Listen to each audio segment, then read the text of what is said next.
All right, let's go ahead and get started.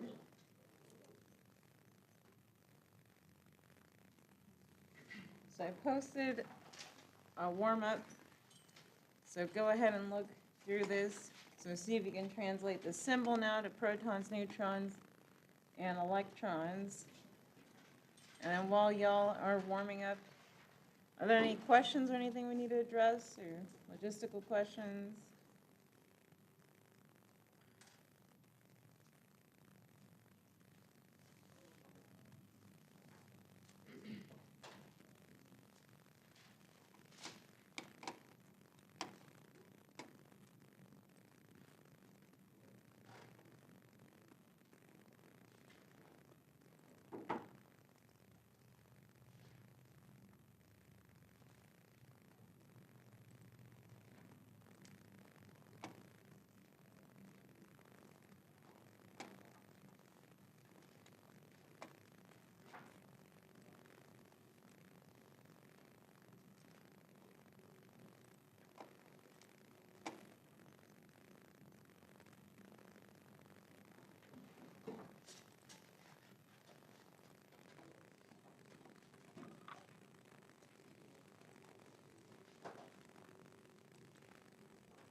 All right, let's start going over them.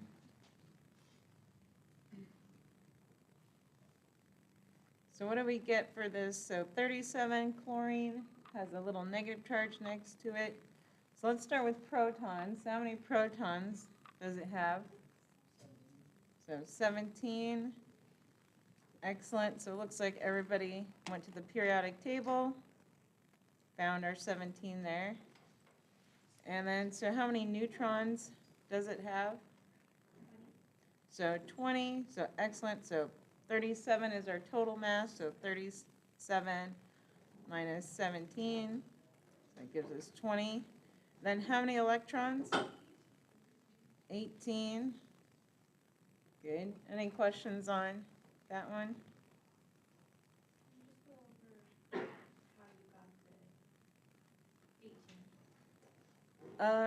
So it depends on how you want to approach it. You could either think of like, okay, let me start at the neutral, and the neutral would have 17 electrons, right? But then if it has a negative charge, you know, you're adding an electron. Yeah, or you can also do like the algebra formally. So you could set up, well, I have -1 has to be equal to my protons, and you can minus the electrons or, you know, plus the negative electrons. And so solving for that algebraically, you'd also get 18. Thank you. So next one, 81 bromine, again with a -1 charge on it. So let's start with protons. 35. Neutrons. So 46. Is that what everyone got? And then electrons. 36. Good. Any questions on the bromine here?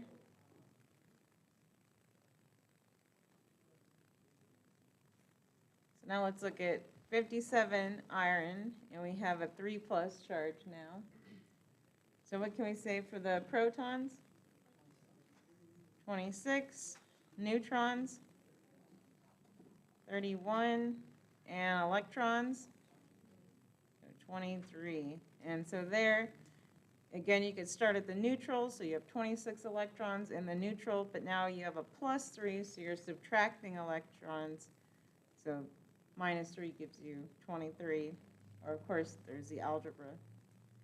And then last one, our zinc 66 2+, so how many protons?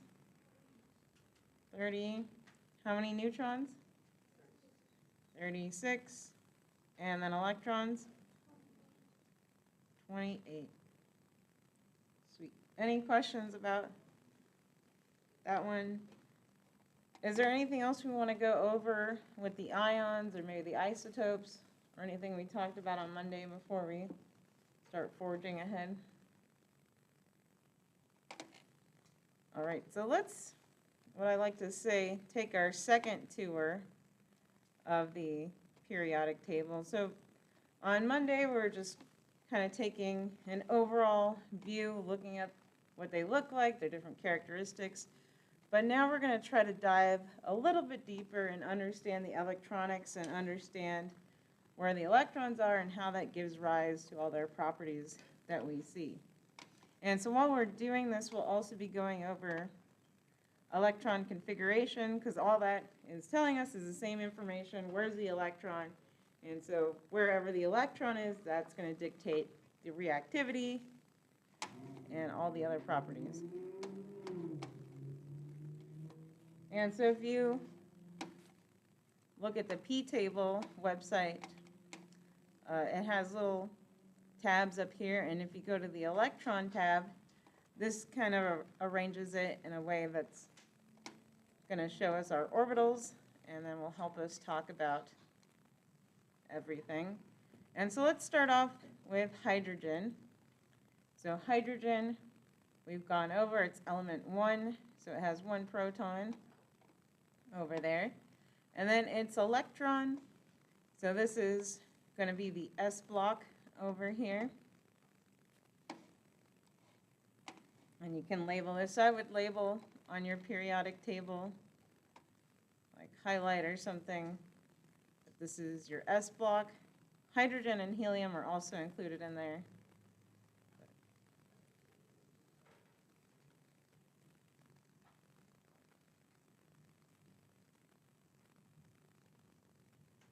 And so what we mean by when we say s block is all these have their valence electrons in the s orbital. And well, what is an s orbital? And so if we look at our p table here, the valence electron, that's going to be whichever picture they're showing. So in this case, again, hydrogen is just in the 1s, so it looks like a sphere.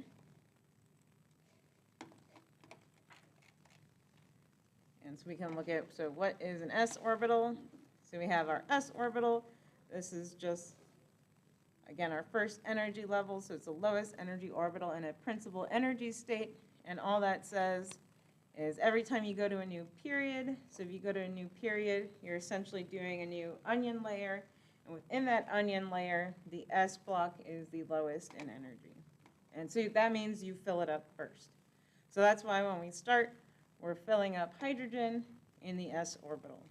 And so this is going to be the 1s then. So this is 1s, 2s, 3s, 4s, 5s, 6s, 7s. That just goes down again, each one beginning that new period. And so all the s orbitals have a spherical shape, and their number of nodes is just equal to the level minus 1. And all this is saying, so on our first level, so our 1s for our hydrogen is, it has no nodes, and nodes would just be an area where there is no electron density. But then, so if we look at our P table, you can kind of see the onion rings and the nodes. And so looking at lithium, so one down, that's on the 2s shell. And you can see in the very center, there's a 1s, so you would have the 1s, then an area of no electron density, and then the 2s shell comes after that. And then it layers again, so then there'd be another area of no electron density, then the 3s, etc. And that's just focusing on the s shells. And so let's just go ahead and write our electron configuration for hydrogen. Again, this is just showing where it's going. And so 1s1, and this 1 indicates your electron. So we're in the first energy level in our s shell, and we just have 1 electron in there. So you might see other representations. So you could also write, we'll start filling them in, so you'll have a p and an s orbital. And so this would be the 1s and the 1p. And so again, hydrogen, just 1 electron. We're going to fill the lowest one first. And so I'm just going to put a little half arrow there, and that just indicates 1 electron filling up my s orbital.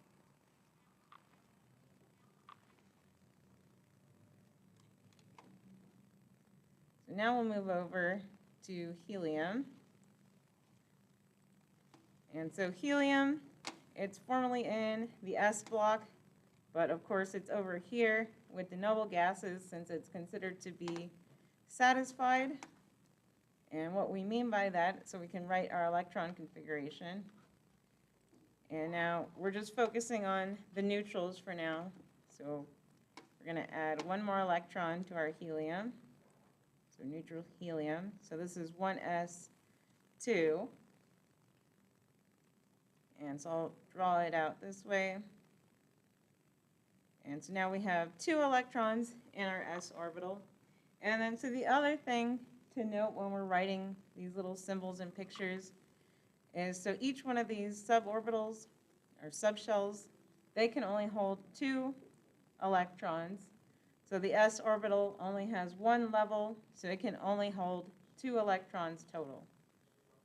And so maybe you want to write that somewhere. And the other way to kind of help you remember is look how wide the s block is. So how wide is it? 2, exactly. And so those represent your 2 electrons that you can fit into your s orbital. So lithium has an unfilled 2s, then beryllium, right? This would be 2s2 for its electron configuration for the valence. And so we're saying, okay, it has a filled s shell. So going back do hydrogen and helium for a second. And so if we look at helium, this is often considered a noble gas since it's satisfied by the duet rule. So have you all heard of the octet rule before in chemistry? Kind of. So we'll go into that today more. But we normally say, so if a compound or an atom has 8 electrons, it satisfies the octet rule. But in this case, to fill its first shell, it just needs 2 electrons. And so that means it's satisfied and it's not going to want to react. So that's why helium's not very reactive. Hydrogen, of course, is reactive. We can see, right, it's kind of lonely. And we'll go into diatomics later. All right, so now we go over, so just going down the periodic table, we're just filling in electrons. So we're going from helium now to lithium. So again, we said lithium, now we're starting a new period. So now we're starting the 2s. So we're adding another onion shell to it. And so let's go ahead and write our electron configuration for lithium. And so now lithium, and you want to write the whole thing, so starting from hydrogen. So 1s2, 2s1. And so these little superscripts should add up to the total number of electrons you have. So we have 2 plus 1, so that gives us 3. That makes sense since right now we're looking at neutral lithium. So that's element 3, so it should have 3 electrons in there.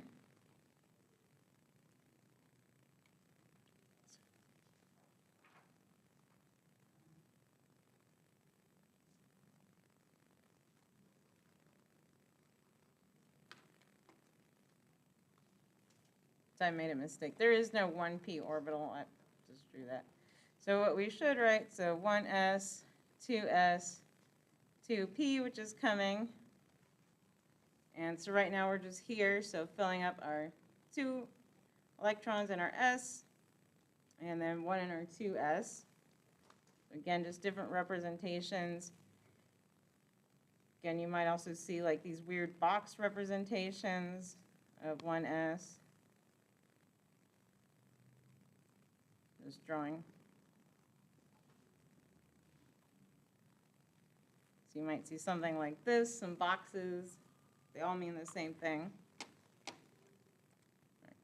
So moving over, so now we can look at beryllium. So like we said, oh, question. Oh, that was my mistake. So there is no 1p orbital. So just by quantum mechanics, the one shell only has an s in it. So that's all it contains. So then the second level only has an s and a p. The third has an S, a P, and a D. 4 has SP, D, and F, and so forth. So yeah, I apologize for writing that down.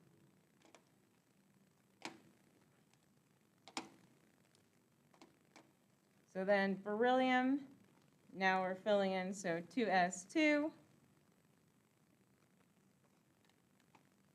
And so we can write its electron configuration, so 1s2. 2s2. Again, we can write it in this representation.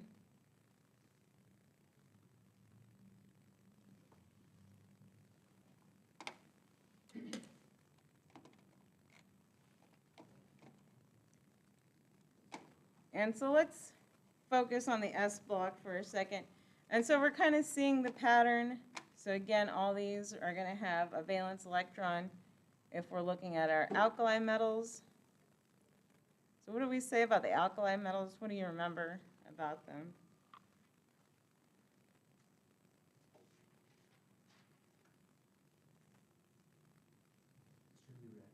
So yeah, they're extremely reactive.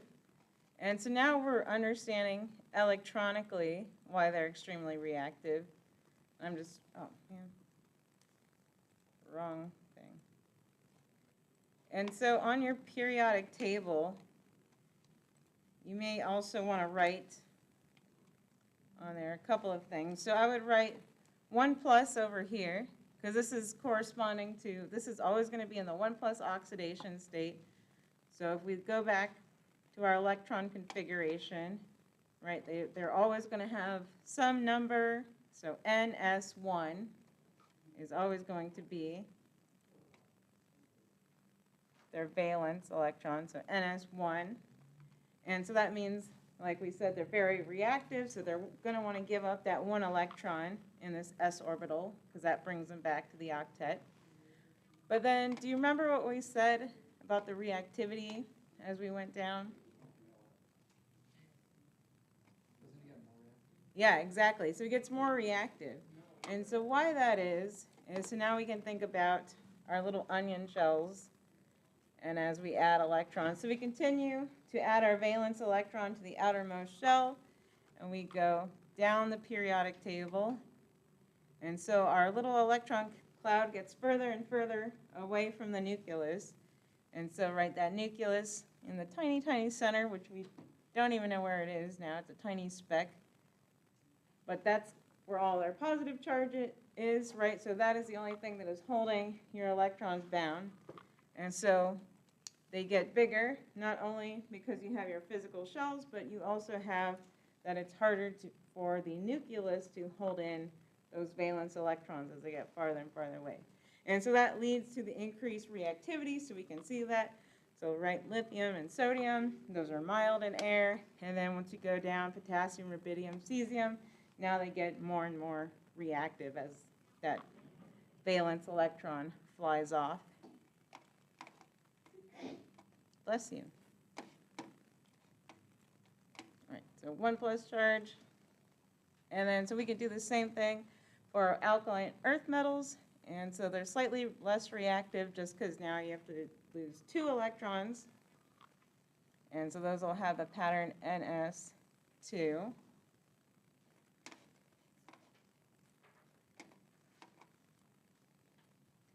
And so let's also add to this, so we're going to look at periodic trends.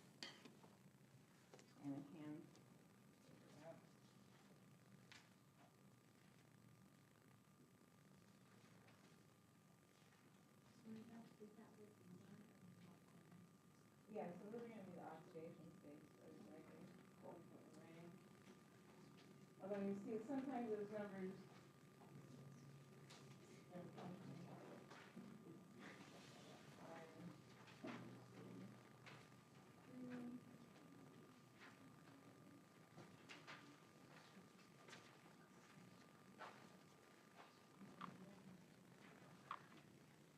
and so now we can kind of understand some of our trends. And so we'll start looking at our trends as well as we take our electronic tour. And so from this, we at least know, so we're adding onion shells. And so you can look at your atomic radii for this one. But we know that the radius increases as we go down. So that makes sense, right? So we're adding more shells, so it's just physically getting bigger. But what happens to the radius as we go across? And let's answer that by filling in some electron configurations. So we were at beryllium, and so now let's skip boron for a second, and then we'll compare carbon, nitrogen, and fluorine.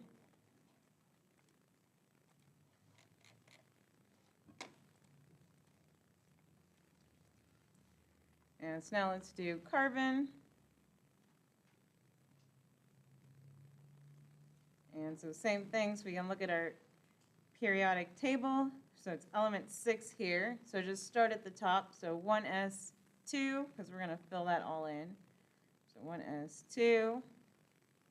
Then go back. So now start 2s2. So that's complete. And so now we're hitting up our p block.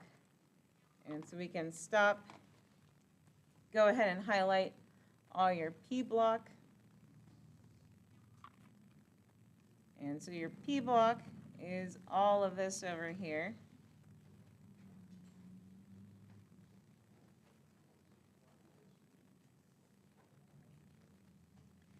And so what you'll notice about the P block, so it's 1, 2, 3, 4, 5, 6 across.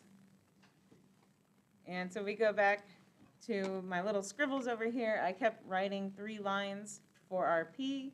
So that means that there are 3 P subshells. And so PX, PY, PZ. Each one of those can hold 2 electrons. And so the P has 6 electrons total in it. So you want to write that. So 6 electrons total for our P. And so looking at here, so boron starts 2p. So this would be 2p1, 2p2, 2p3, 2p4, 2p5, 2p6. And then of course this starts 3p, 4p, 5p, 6p, 7p. So you may want to write this down, the 3, 4, 5p, 6p, because things will get a little funky as we continue. So now back to carbon. So now we're starting at the P block here, so 2p1, 2p2.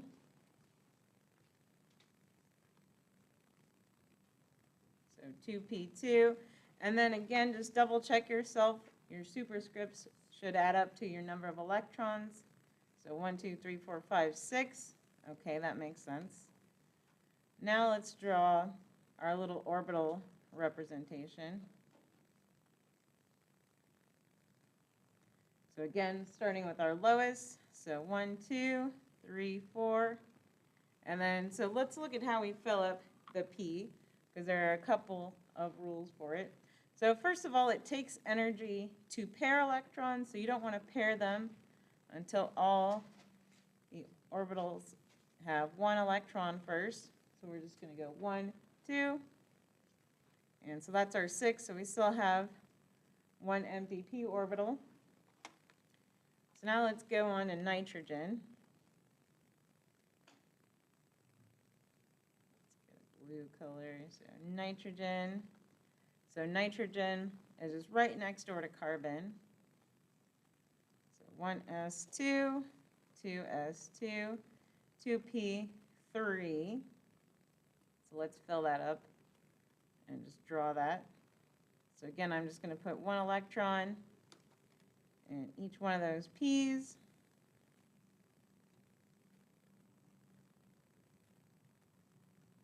Go in the others. And so again, now we're just filling up electrons in the P orbital. And so let's do, what did I say we're going to do? Carbon, nitrogen, and fluorine maybe? So now let's do fluorine. Kind of skipped over. So again, just filling it in. So 1s2, 2s2, 2p, 5. Let's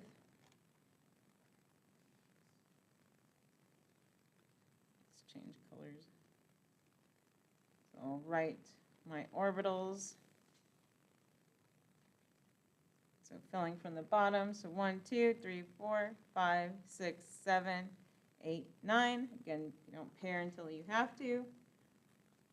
And then let's do neon, last one on the end.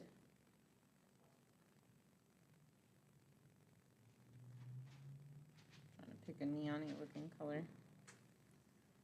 So neon, 1s2, 2s2, 2p6, and so now that 2p orbital is filled, it is satisfied. 2s, 1s. And so a couple of things about this neon and what we can tell. So first of all, now we know it's a noble gas, and we can tell why we say it satisfies the octet rule. So looking at this second energy level shell, it has 8. So there's our octet rule. So satisfies octet rule.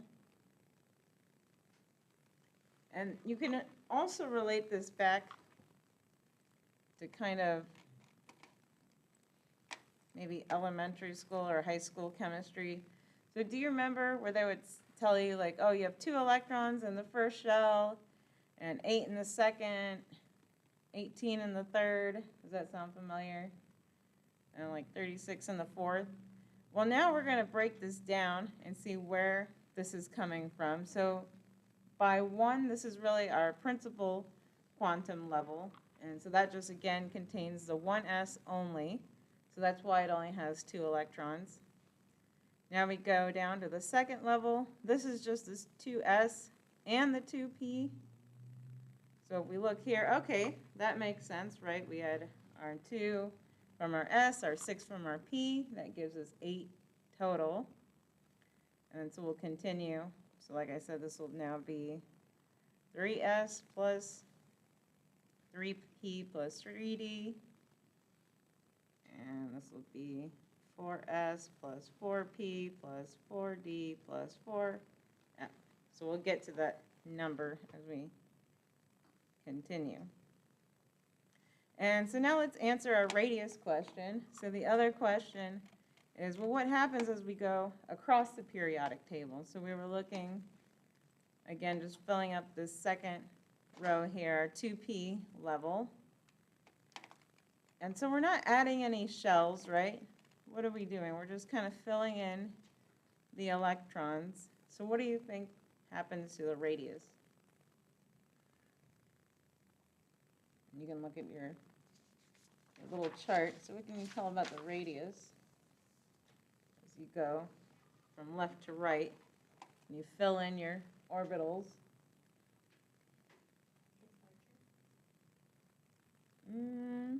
So would you expect it to get larger, though? Because remember, you're not adding anything more.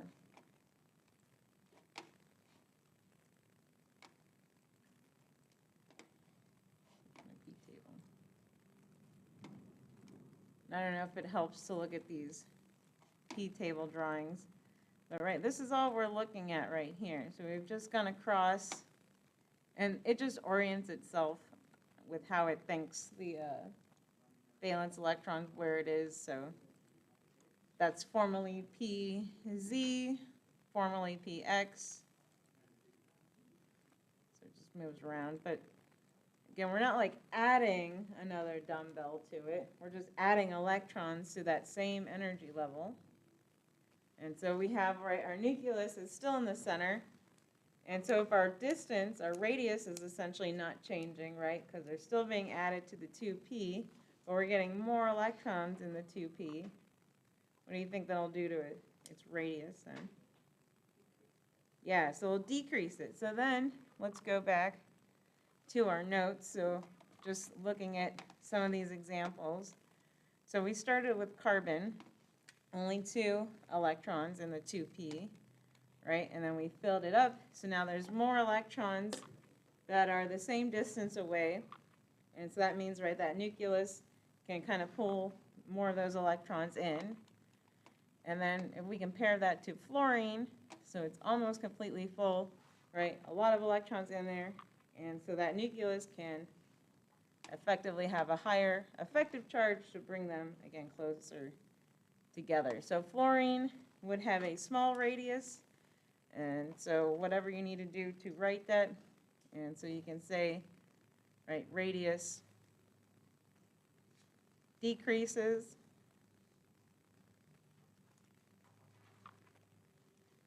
You could also just add like an overall trend for radius or atomic size. So radius increasing, and I drew a diagonal arrow so you can tell that it's increasing as you go from right to left. So as you go this way, and also of course as you go down. Most people have no problem understanding that one. And so right, francium is essentially going to be one of your largest, and then fluorine would be your smallest, or probably helium. So note that down. That's our atomic radius trends.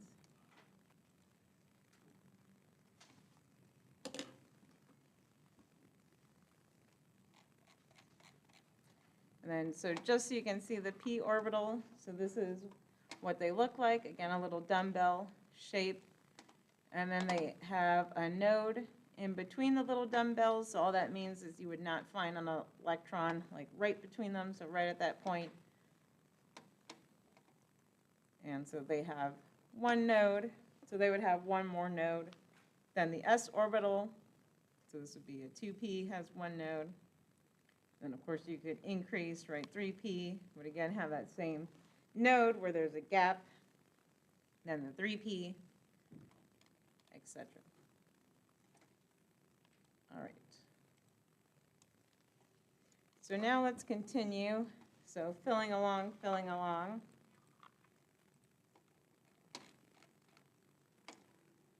And so you can tell, so if you're at neon, so if you go from neon, then you would go fill up the 3s, so 3s1 for sodium, 3s2 for magnesium. Then over here, we continue on with the 3p's. So this would be 3p1, 3p2, 3p3, etc. So now we're at argon. So let's start at argon. So now we go 18, 19. Okay, so far it's not different. So 4s1, 4s2. But now we've run into the D block. And so the D block, we said, starts on our third quantum level. So now highlight it. So all your transition metals, all this in the middle is your D block.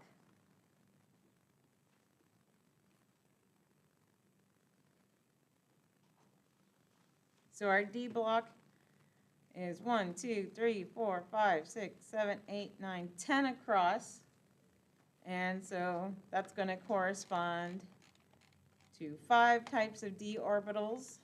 And so just appreciate the pretty pictures. So you don't have to know who's who, but just know this is what they look like. There are 5 of them.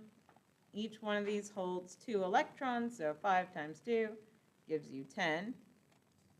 Whatever you need to write, so d orbitals can hold 10 electrons total. And so now let's practice writing some. So let's try scandium first. We'll start off simple. And so I'll give you a hint or a fun cheat shortcut. And so obviously it's going to start to get unwieldy to write 1s2, 2s2, 2p6, etc. And so chemists can do a shorthand. So if we go back to our previous noble gas, so starting from scandium, go back, that starts us off at argon. So we could just write argon like this, and that's equivalent to writing 1s2, 2s2, 2p6, 3s2, 3p6. Making sure I did that all right. So right, this is the electron configuration for argon. We don't want to rewrite all this every time, so we'll just write argon. So now we can just start at argon. So starting at argon, we fill it up 4s2. And then now I would write a big 3 here. So now this is 3d, 4d on yttrium. And then we'll go into the 5d and the 6d because things get funny there. But this is now 3d. So that's why I was saying write your 4p back here because you don't want to accidentally go 3d to 3p or something. And it's easy to get confused there. And so this is the first one, so we can write 3d1.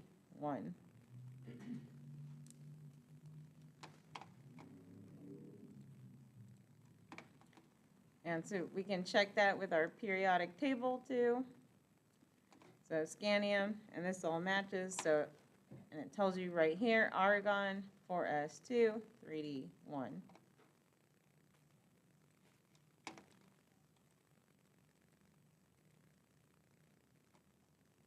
So let's look at chromium now.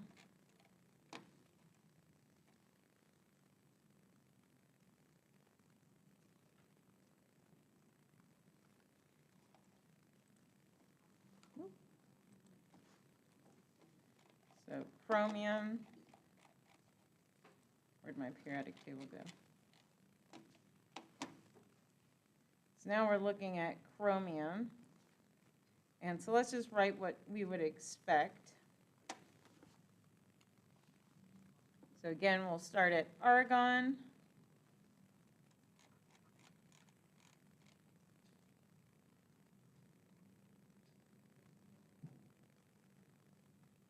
So now we're at argon.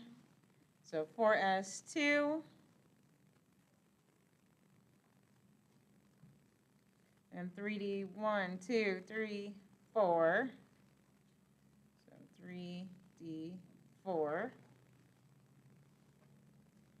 And so now, if we go to our P table and we look at chromium, so what do you notice about the electron configuration?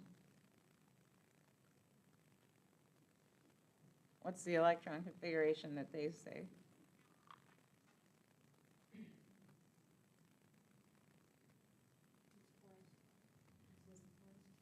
So they say it's 4s1.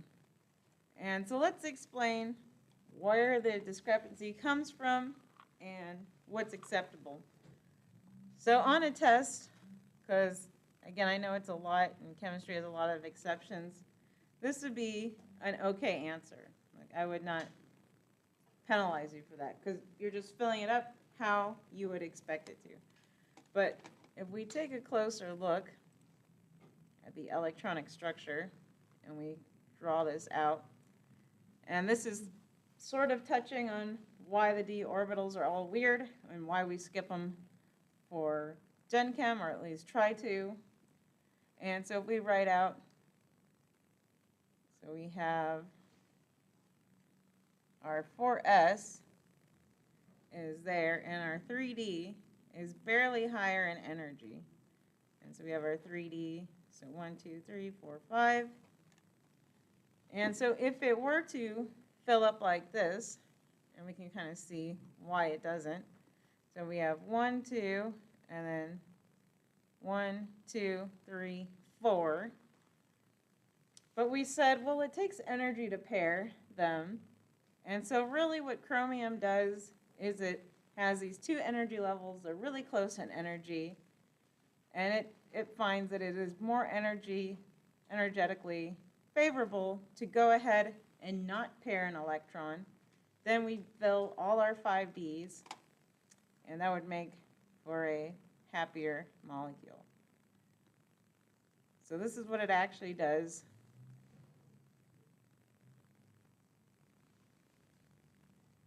And so again, now we have one electron in each orbital, and they're happier that way. And so the true electron configuration again is argon, argon, 4s1, 3d5. But again, I would not expect you to recognize that necessarily. Or the other thing I might do in a test is say, you know, why is it that we would expect an electron configuration of 4s2, 3d4, but it's really 4s1, 3d5. So that's the sort of question I might ask. But I just want you to at least recognize that when you're looking at the P table and you run into some discrepancies, you know that you're not completely wrong, right? You're on the right track. It's just that these d orbitals do weird things. They can drop in energy and create different configurations. And so if we go over to manganese, we see manganese goes back to the 4s2, 5 or 3d5, and so that continues with that pattern. So again, copper breaks it. So copper, apparently, it's more favorable to throw in all the electrons into the d orbitals, so you have a bunch of paired d's, and then just leave one lone one in the s.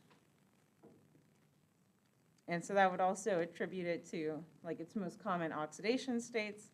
So if it can do this sort of thing, that means it's probably going to tend to want to lose that one electron on that 4s, making copper's most common oxidation state as 1+.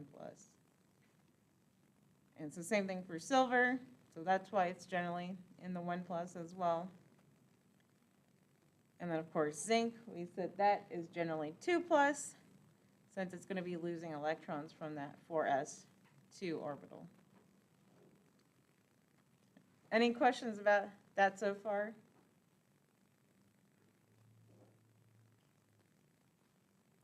So then we can continue on. So let's just practice arsenic then and do its electron configuration. So now that we've reemerged from the D block. So arsenic.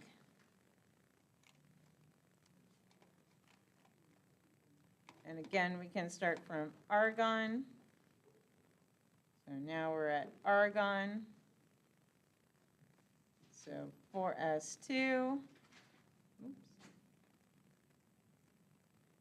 3d10. So that fills up all these, and then bringing us to 4p1, 2, 3. So 4p3.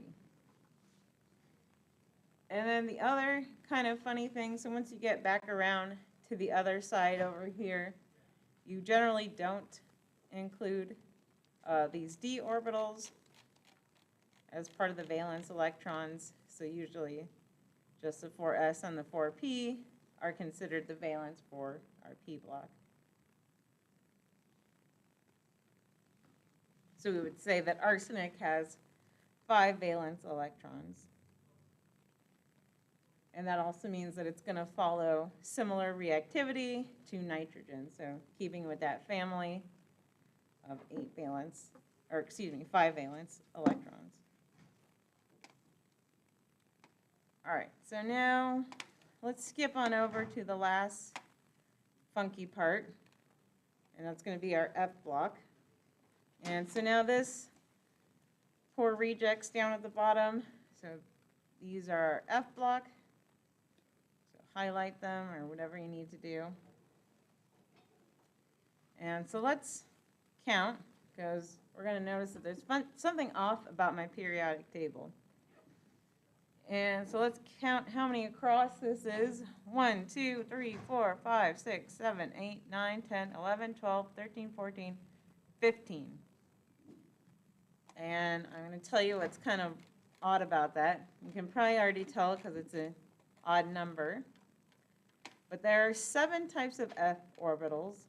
And again, I wouldn't expect you to ever even try to draw these. But just appreciate that there are 7 of them. And they look funky, and they look like this.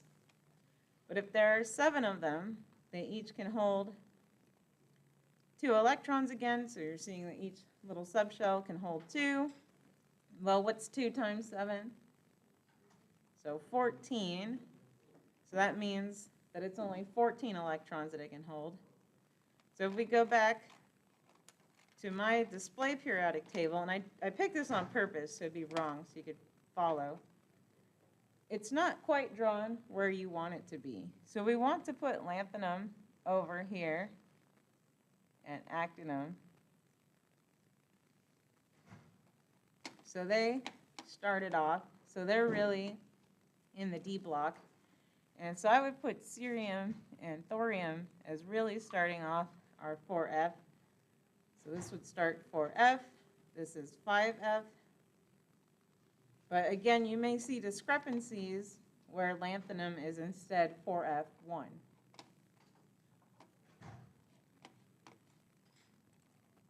And so let's see what our P table says. And so our P table agrees with what we just finished saying. So where lanthanum here is really 5D1. And so let's go back to this one. So actually, let's just do lanthanum together.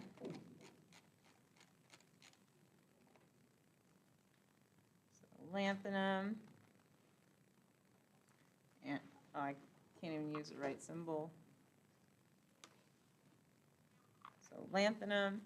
So if we go back to this periodic table, so let's start at xenon, right? That's our previous noble gas. Xenon. And so we're going to go xenon.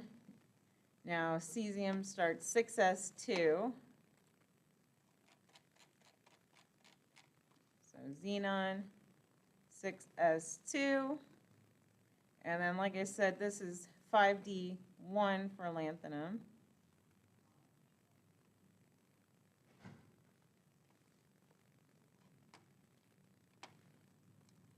And so now this is where things can get weird.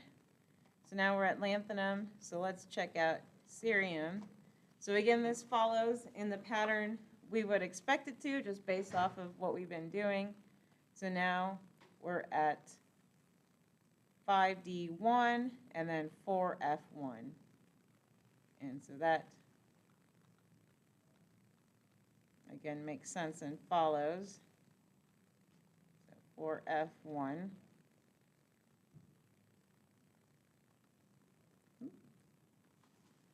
So let's go back to our P table here.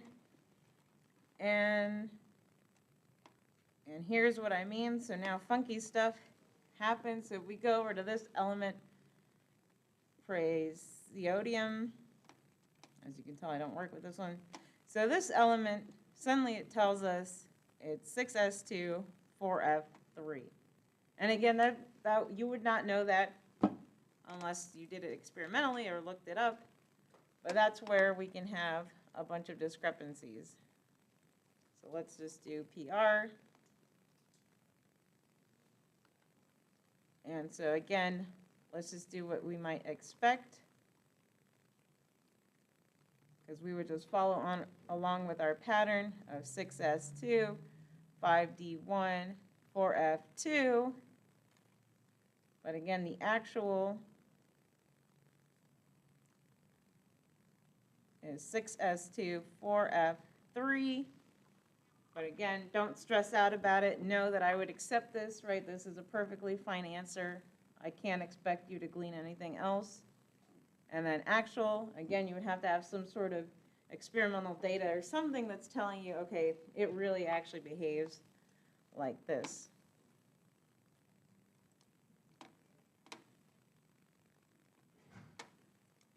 And so you can continue along. So it looks like these just start following a pattern of filling in the f orbital, and then down at this element, gadolinium. Now we're back at 5d1.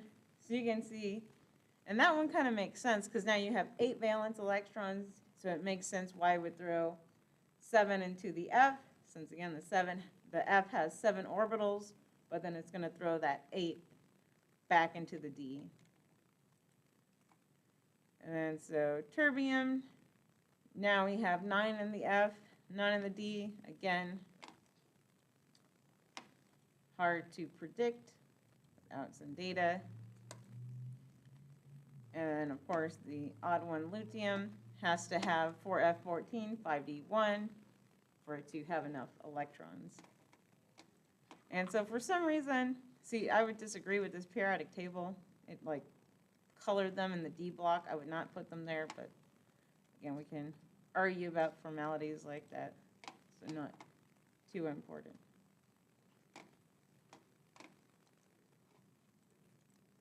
All right, so then you would fill this up, so 4F, so 4F14. Then if we go back to hafnium, so now let's look at hafnium. So hafnium, we can write its electron configuration. And the only thing about hafnium is you would not want to forget your F block. So don't get too excited. So start with xenon. So we're at xenon, then 6s2.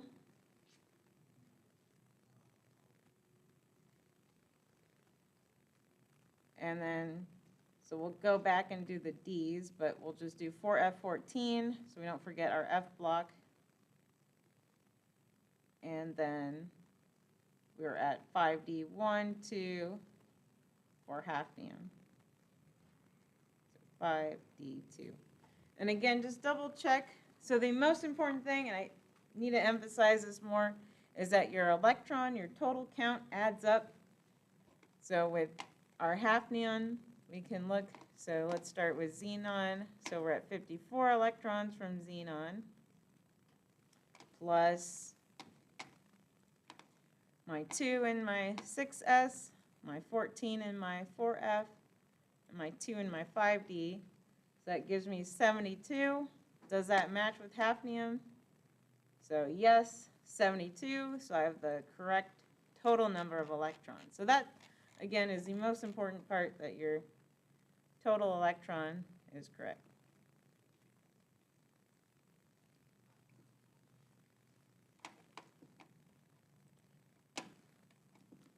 And so from there, we just finish it out. So mercury, right, brings us to 5D10. And then at thallium, now we're back to 6P1. And so let's see that in the P table, so we don't have to write it out a million times. And so thallium, again, it's just as we would expect. So xenon, 6s2, 4f14, 5d10, and 6p1 here. And then, so just going along to see how to fill it. So radon, that's our next noble gas. So that completes our 6p6. Now we're down at the end. So francium, obviously now we're at the 7s1. Radium, 7s2. Now we're down to the weird lanthanum, actinum. So again, I would put actinum starting our 6d1, and that's what the P table shows us. So this experimentally follows. And then thorium. Oh, thorium's a weird one. So notice thorium, they have it classified as 6d2. So we would have probably put 6d1, 5f1, right? So let's write that down maybe. So again, there's a lot of oddities. So thorium, what we might expect.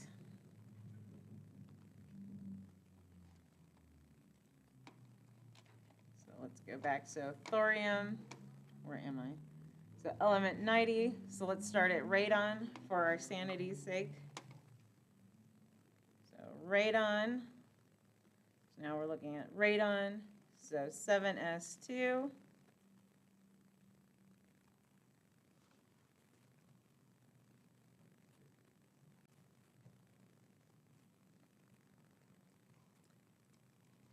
And then 60, so I would put 61,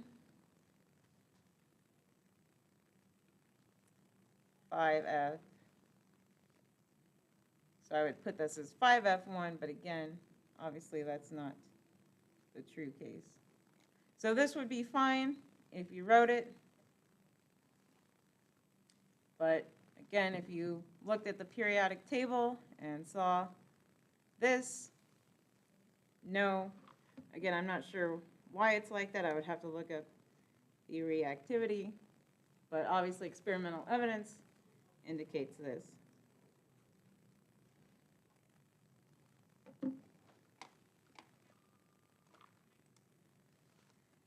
And so going back, just looking at our P table, oops, let's get our P table back over here. So thorium,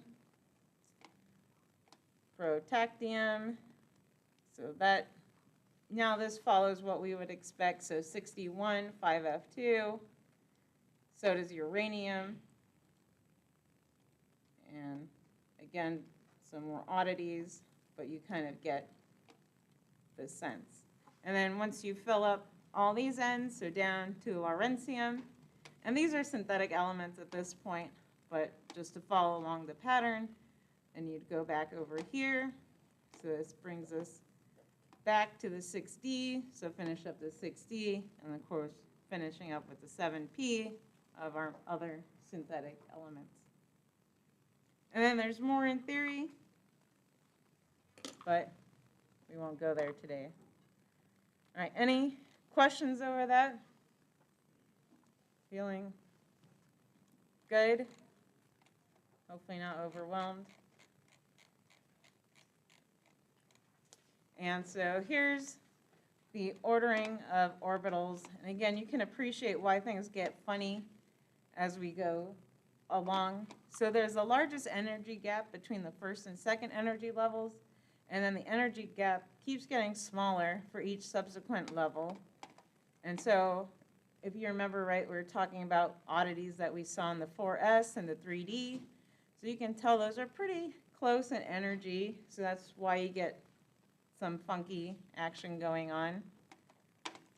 And again, they just keep getting closer and closer together, so once you're at, the 4F, that's really close to everything. So again, that's why you have unexpected configurations. And so let's finish up our other periodic trends. So we did radius, and then so on here we have electronegativity on your little sheet.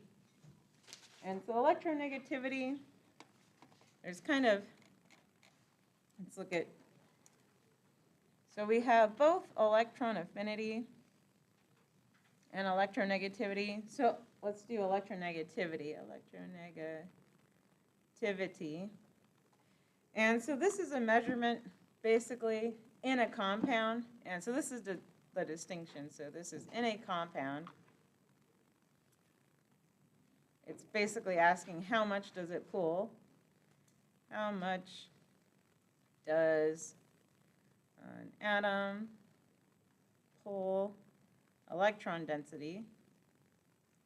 And so all this is saying is you have a compound, right? You kind of measure the difference and how much electron density it's pulling, and that gives you an electronegativity value. And so when you do electronegativity, fluorine comes out with the most electronegative, meaning that it's really pulling those electrons towards it in a bond. And that is key. This is in a bond. And so with our electronegativity trend, the greatest is going to be fluorine. So electronegativity.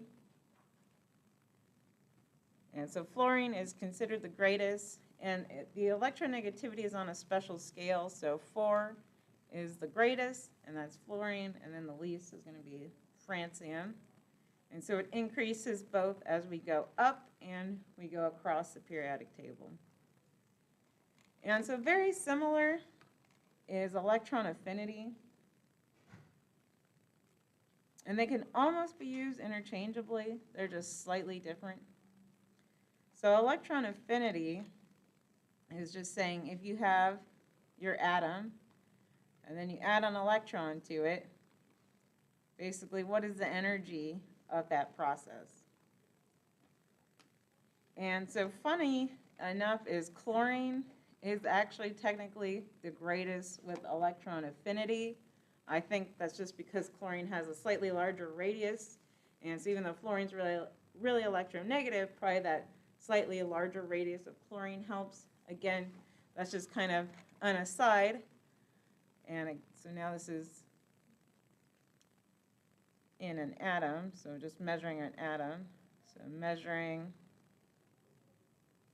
an atom. So that's, again, the distinction. So electronegativity compares it in a compound, how much is it pulling? Electron affinity is measuring this gas state reaction, where you take a metal, bombard it with an electron, and see if that was favorable. But, oops, they will follow the same trend. So again, there's our periodic table. And for your purposes, just electron affinity, fluorine, chlorine are going to be the highest. Again, technically chlorine, but we'll just follow the same electronegativity trends for everyone's sanity. And then, so the other trend that we should look at is ionization energy. And ionization energy is pretty cool. And so we're looking at this. So this is our ionization energy. And so notice this is first ionization energy. Well, let's define that. And that is the amount of energy it takes to remove an electron. So we have our generic atom plus 1 ionization energy. And this is just for our first ionization. And that's going to give us some sort of cation. So we're losing an electron, so plus an electron. And so now let's see how this compares. So if you look, let's look at all the low ones first. So the ones that tend to be lower, so lithium, sodium, potassium, rubidium, cesium. What do you notice about those?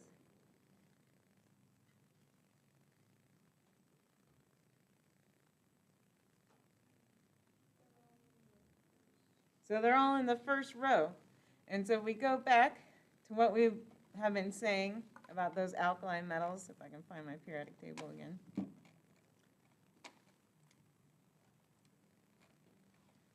So, right, they tend to lose one electron. So these all like to give up one electron. So when you're doing the first ionization energy experiment, it doesn't take that much energy to get it to give off an electron. So this is really favorable. And so again, that's why they're really low. But then as you might expect, so it gets harder to knock off an electron as you go across. So now this would be lithium, and then beryllium over here. And then so it's kind of funny as boron is slightly lower than beryllium. You could answer that why. So boron has 3 electrons, and so it just has 1 in the p. And so for it to give up a p, you know, it's okay with that. So that's slightly lower compared to beryllium, where it's got none in the p, but 2 in the s, so we're losing one of those, so that was not that favorable. But then again, notice as we go across, the energy generally tends to increase. So you can tell the dip is from oxygen. So we have boron, carbon, nitrogen. Oxygen makes sense why it's slightly lower, since nitrogen has 1 in every p, versus oxygen, where you're removing 1 of the paired electrons. So it's okay with that. It gets back some of the energy price it paid for pairing. But again, it's still not favorable because we're getting closer to fulfilling the octet rule.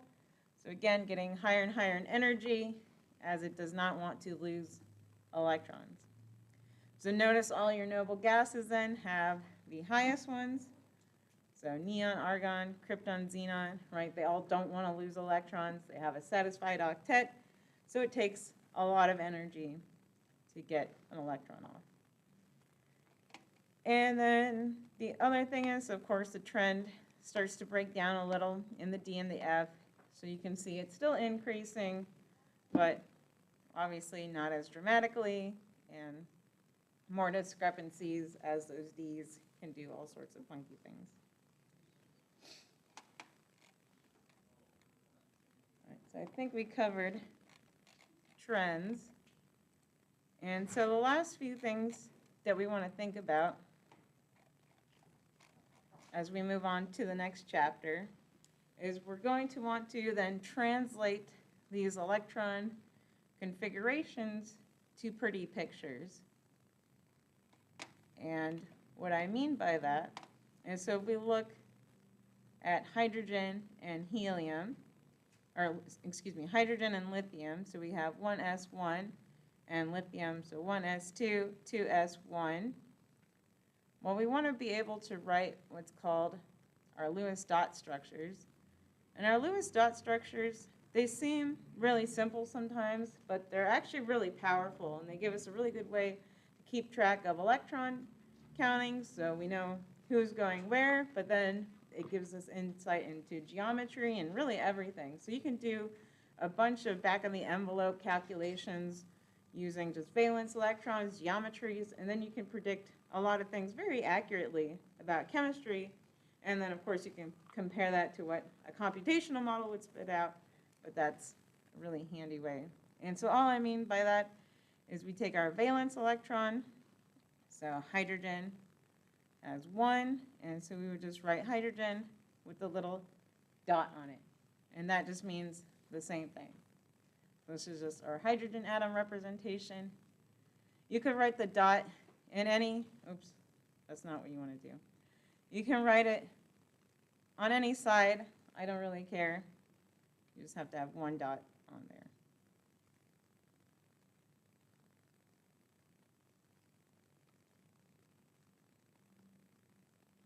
so hydrogen.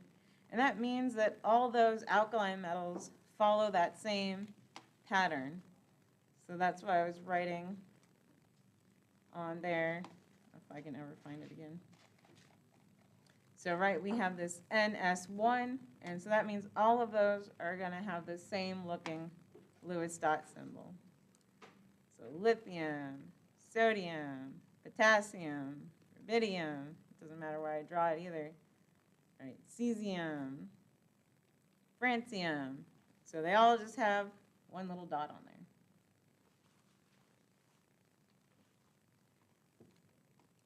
And then so beryllium, I would write it 2 dots on the same side. And why that is because, again, we want to represent our electron configuration. And the other way to kind of think about this is I would just assign mentally, one side can be your s orbital, and then you have your 3 other sides remaining for your 3p orbitals. So all we're doing is translating these 4 valence shells into this configuration here. So beryllium, that's why I would choose and put 2 dots on one side and then no dots on the other side. And so magnesium would be the same thing, calcium, etc., strontium.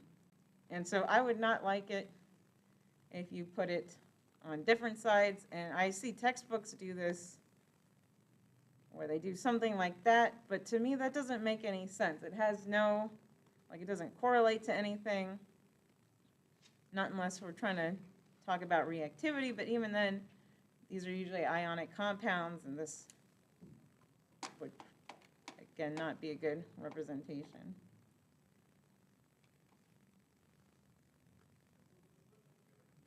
And so aluminum, I would ask you to write it like that.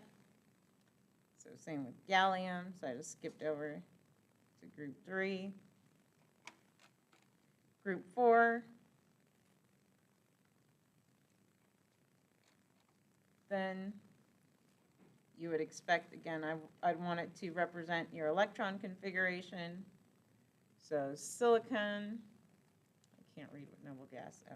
So its configuration is neon, and then 3s2, 3p2. So I would write 2 in the s on one side, and then 1 on each side for our p's.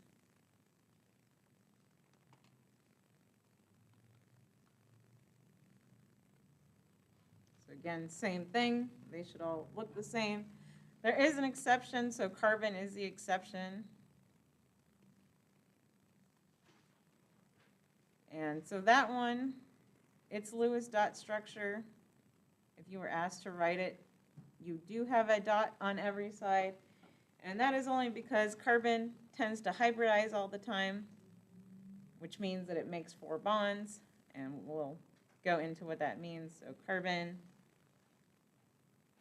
tends to hybridize, aka makes 4 bonds. And so that's the only one that you would represent like that. But then just kind of continuing with the trend, so group 5, so we mentioned those share similar reactivities. So nitrogen, if we go back to the electron configuration of nitrogen, so it had 2 in the 2s, and then 1 electron in each p, and so that's how I'd want to draw it. So 2 in the s, 1 on each p, and so phosphorus would look the same, and again, you can draw it in any orientation. Arsenic, again, orientation doesn't really matter. And so group 6,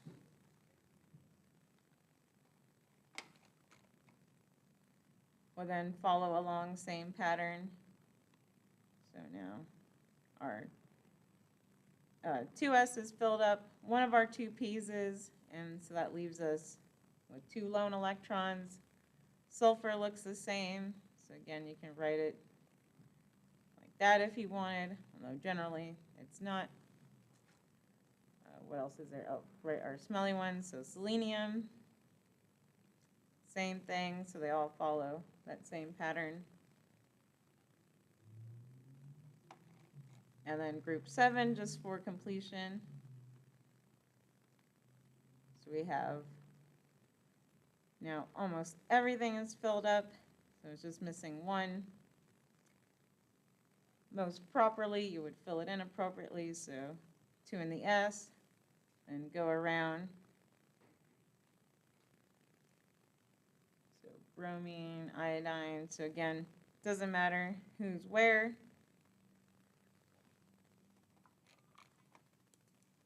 And then finally, group 8, noble gases.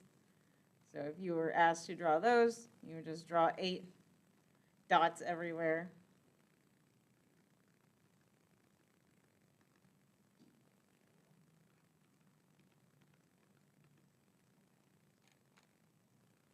And of course, helium is a little awkward there. It would just have 2. Again, you just want to represent your electron configuration. All right, so that was a lot. I think that's a good stopping point. We'll revisit these Lewis dot structures. So at least try to, write them down, take them in, absorb them, look back at your electron configuration, kind of translate that back and forth. And then chapter 3, I have to see what it is, but we'll continue with electron configuration and then putting these Lewis dot structures together. All right, thanks for an awesome class, and then I will see some of you in 10 minutes for lab.